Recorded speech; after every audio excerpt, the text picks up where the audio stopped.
Welcome back, students. Today we're going to be knotting off our thread. You're going to need your weaving project, you might need your needle, and you're going to need a pair of scissors. So first we want to get all of our threads sticking out this side here. I already have some sticking out in this direction, but I want all of them sticking out that way. So if I have any threads that are not sticking out in that direction, I'm going to thread my needle and push them through so they're on the other side.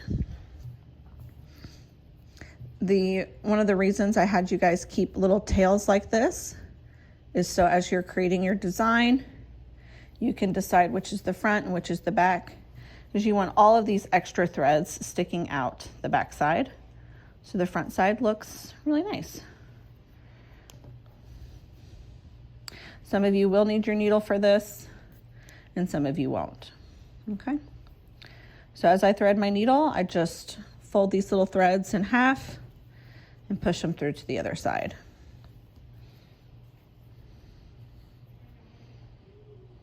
Oh, this one's really short. It's going to be hard. Let's see, how am I going to do that one?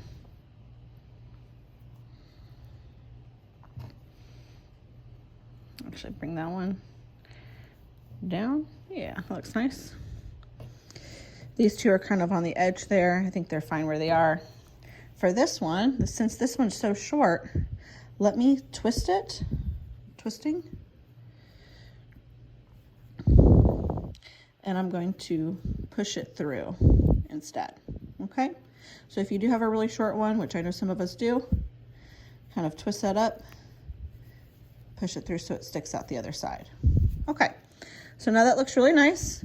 On this side, we're going to knot all these off and we're going to cut them short. When you're knotting them off, I recommend picking at least 2 strings or more.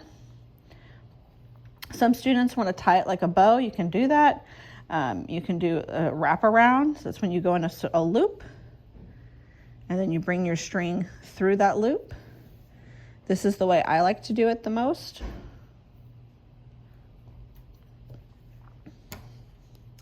And then I can cut that. All those extra little bits of string will go into the trash. Here we have a bunch of strings kind of close together. I'm going to do all of these together. So I'm going to get the longer string and I'm going to wrap around it, loop around it. Okay, now I've got this loop right here. I'm going to bring my string through that loop, tie it tight.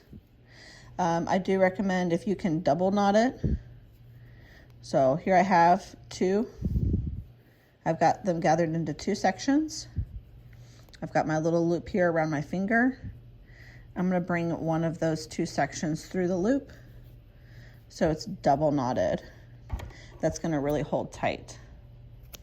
Trim that. These 2, let's see here. Let's see, I can tie these 2 together here.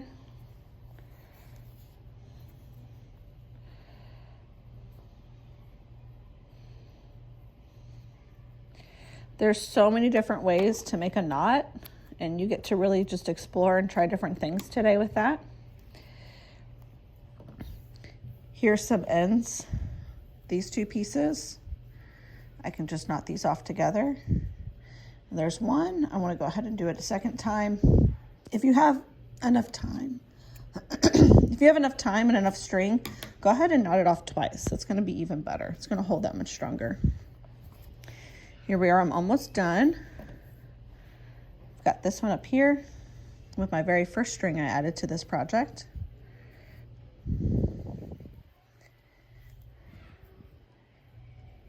Knotting that off. Trim it. This one, it's all by itself. I'm going to go ahead and pick a string. I think this one's a good one. I'm going to knot it to a string. Just any string is fine. That way it's not just loose. So I made a little loop here by putting that string under, and I'm going to put the string through the loop, and that's going to knot it off there. And there we go. I do not recommend cutting off these little pieces yet. If you're going to make your project into a bag, you want to leave those there to that part. But if you're not going to make it into a bag, if you want to go back and start trimming those, you can. The more you trim though, the more is going to come off. And that's how you're going to knot off all your strings. Thank you so much.